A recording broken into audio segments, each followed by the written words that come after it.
जीवन हमें एक मौका देता है, इसलिए जब भी सही कॉलेज चुनने का समय आए तो सिर्फ मंगलायतन यूनिवर्सिटी आपके बेहतरीन भविष्य और सर्वांगीण विकास के लिए। नमस्कार, बिटवीन द लाइन्स विद नीलू रंजन में आपका स्वागत है। आज हम बात करेंगे औरंगजेब की। कल आरएसएस ने उनके जो अखिल भारतीय प्रचार प्रमुख हैं सुनील आम्बेकर, उन्होंने कहा औरंगजेब अप्रासंगिक हो गया है, यानी कि उसकी कोई प्रासंगिकता नहीं है, उस पर कोई चर्चा बेमानी है। आज की तारीख में उसको लेकर के जो घमासान मचा हुआ है वो उसमें औरंगजेब की कोई अहमियत नहीं है। आज का समाज बहुत आगे निकल चुका है 300 सालों में, 300 साल से ऊपर हो गए अंग्रेज को मरे हुए, तो अब जाकर के अंग्रेज को लेकर के इतनी हाय तौबा नहीं हो सकती। लेकिन ये तो आपने सब कुछ देखा, तमाम अखबारों में, मीडिया में, सोशल मीडिया में ये चला कि आरएसएस ने औरंगजेब को अप्रासंगिक बताया है। लेकिन साथ ही आरएसएस ने साफ कर दिया कि औरंगजेब का जो कब्र है वो मुद्दा है, वो उसकी प्रासंगिकता बनी हुई है। ऐसा क्यों कहा कि औरंगजेब जो अप्रासंगिक है लेकिन उसकी कब्र जो है वो प्रासंगिक है, उसकी प्रासंगिकता क्या है? और इसे समझेंगे ऐसे कि जब संघ कहता है कि औरंगजेब अप्रासंगिक है तो सीधे सीधे मतलब इसका ये होता है कि औरंगजेब को लेकर के जो एक बंटवारे की राजनीति हो रही है, जो समाज को, देश को आपस में लड़ाने की बात हो रही है, ये नहीं होनी चाहिए, ये गलत चीज़ है। कोई औरंगजेब की तारीफ करे ये उचित नहीं है, और उसके प्रतिक्रिया में जो औरंगजेब के खिलाफ आवाज़ें उठने लगती हैं वो भी ठीक नहीं है। औरंगजेब पे चर्चा नहीं होनी चाहिए। अब देश जो है 21वीं सदी में है, विकसित भारत की बात हो रही है। ऐसे में 300 साल पुराने मुद्दे को लेकर के आज के तारीख में यूं आपस में विभेद करना ये कहीं से उचित नहीं है। इसके पीछे कारण भी है, क्योंकि संघ का मानना है कि इतिहास में अभी तक जो पढ़ाया गया था, जो वामपंथी इतिहासकारों ने लिखा था, वो तोड़ मरोड़ कर लिखा था। और औरंगजेब की जो जातियाँ थी, औरंगजेब ने जो कुछ भी किया था उसे कमतर दिखाया था। संघ की लगातार कोशिश है, कहता रहा है कि इतिहास को दोबारा लिखना चाहिए, जैसे इतिहास था वैसे उसी रूप में उसको प्रस्तुत किया जाना चाहिए, जो सच्चाई है वो सामने होना चाहिए और उस सच्चाई पे सबको एकमत होना चाहिए। यानी कि औरंगजेब ने अगर जातियाँ की, अगर मंदिर तोड़े, अगर हिंदुओं पर अत्याचार किया तो ये सब स्वीकार करें, इसे स्वीकार करने में कहीं कोई समस्या नहीं है और इसको उसी रूप में सामने रखना भी चाहिए। लेकिन जो काउंटर में औरंगजेब को महिमा मंडित करने की कोशिश हो रही है, और आज के तारीख में इतने सालों बाद, 3 दशक से ज़्यादा बीतने, 3 शताब्दी से ज़्यादा बीतने के बाद अगर औरंगजेब को बहस के केंद्र में लाया जा रहा है तो देश और कहीं के लिए हित में नहीं है, किसी के लिए। और साथ में उन्होंने सुनील आम्बेकर ने यह भी कह दिया था कि जो नागपुर की हिंसा हुई है वो गलत है, उसकी उन्होंने निंदा की। और हिंसा, उन्होंने साफ कहा कि समाज में किसी तरह की हिंसा जो है वो गलत है, और निश्चित रूप से हिंसा की जो वजह है उस पर भी विचार होना चाहिए। वो मुद्दा है कि आखिर हिंसा आखिर ऐसे होती क्यों है। उसके पीछे अगर हिंसा को देखेंगे, अगर आप कारण को समझेंगे, तो जो हिंदूवादी संगठन हैं वो औरंगजेब की कब्र को वहाँ से हटाने, उखाड़ने के लिए आंदोलन कर रहे थे, प्रदर्शन कर रहे थे। और उसी में किसी ने ये अफवाह फैला दी कि जो झंडे जलाए जा रहे थे उसमें किसी में जो है आयतें लिखी हुई थी कुरान की, और उसको जो ये जानबूझ के भड़काया गया। आज देवेंद्र फडणवीस ने साफ किया है कि ये सोशल मीडिया पे, बाकी जगह पे अफवाह किसने फैलाई, कहाँ से ओरिजिनेट हुई, ये पता लगा लिया गया है। और जो हिंसा जिन्होंने भड़काई थी, जो साजिश जिन्होंने रची थी, उसको गिरफ्तार भी किया गया है और बाकी लोगों की पहचान करके कार्रवाई की जा रही है। जाहिर है कि जिस औरंगजेब की मौत 1707 में हो गई और उसकी कब्र को लेकर के अगर आज भी हिंसा हो रही है तो ये देश के लिए उचित नहीं है, समाज के लिए उचित नहीं है। और जो हिंसा की वजह है, जो कब्र है, वो मुद्दा है। अगर वो मुद्दा खत्म हो जाए तो शायद अगर कब्र वहाँ नहीं होती, कब्र हटा दिया था पहले ही, तो शायद इस वक्त भी वहाँ पे हिंसा नहीं होती।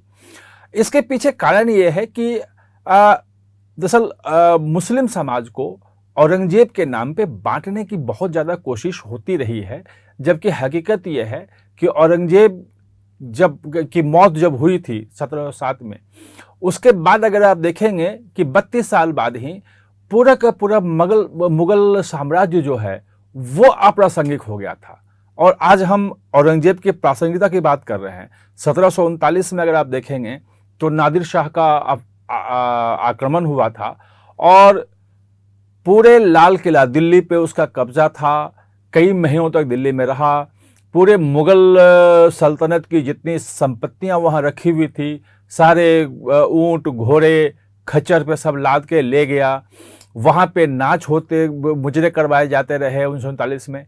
यानी कि 1939 में अगर आप देखेंगे तो मुगल साम्राज्य की रिलेवेंसी खत्म हो गई थी। मराठा बहुत तेजी से आगे बढ़ रहे थे और 1763 की जो पानीपत की तीसरी लड़ाई जिसे कहते हैं, वो मुगलों के बीच नहीं हुई थी। मुगलों को तो मराठाओं ने हरा दिया था और लाल किला पे कब्जा भी कर लिया था। वो अहमद शाह अब्दाली और मराठों के बीच में हुई थी, जिसमें मराठा हारे थे। और उसके 39 साल बाद ही 1802 में दिल्ली पे ऑफिशियली अंग्रेजों का कब्जा हो गया। 1802 में मुगल सल्तनत खत्म हो गया।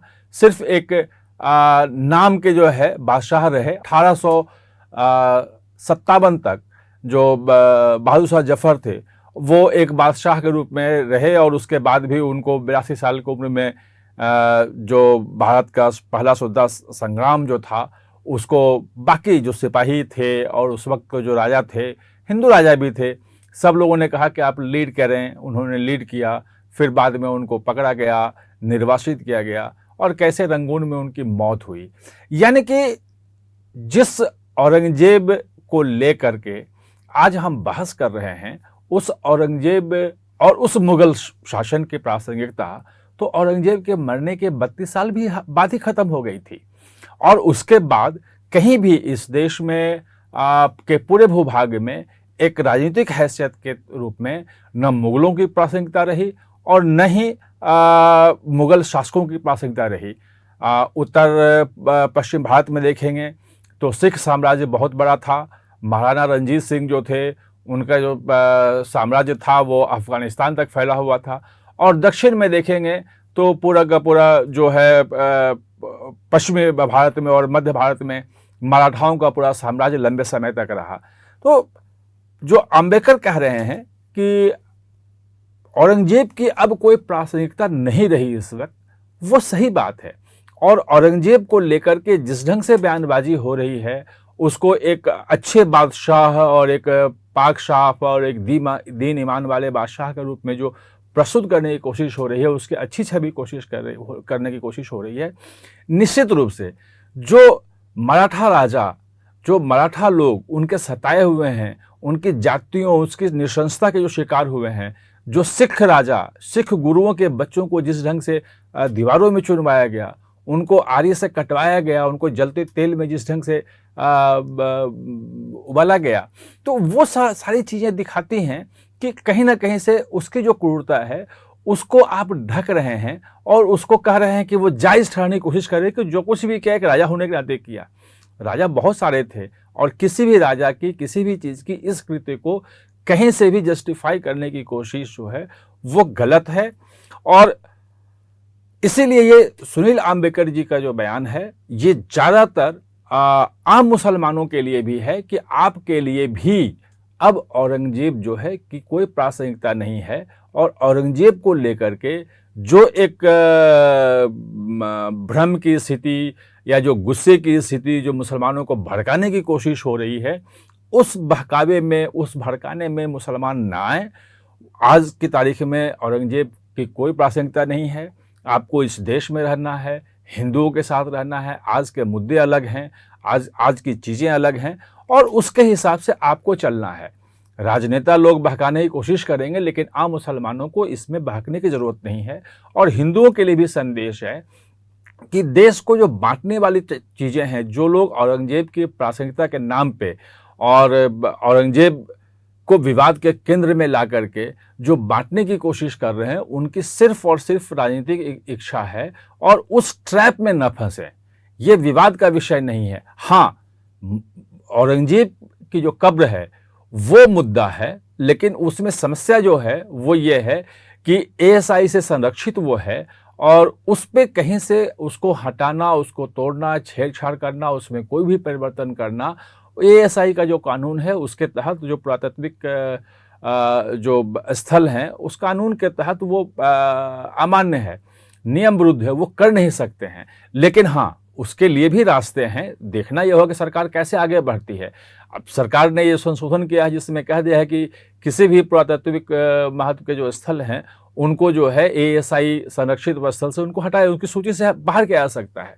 अगर उस सूची से उसको बाहर किया जाता है, उसके बाद उसको हटाया जाता है, खत्म किया जाता है, तो एक रास्ता हो सकता है। सरकार कहाँ तक आगे जाती है, कैसे जाती है, वो देखने की बात है।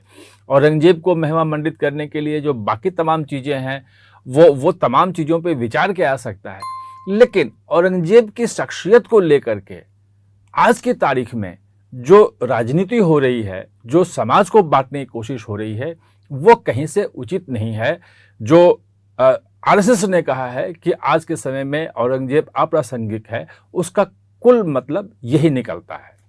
आप हमारे साथ चर्चा में जुड़े, इसके लिए बहुत बहुत धन्यवाद।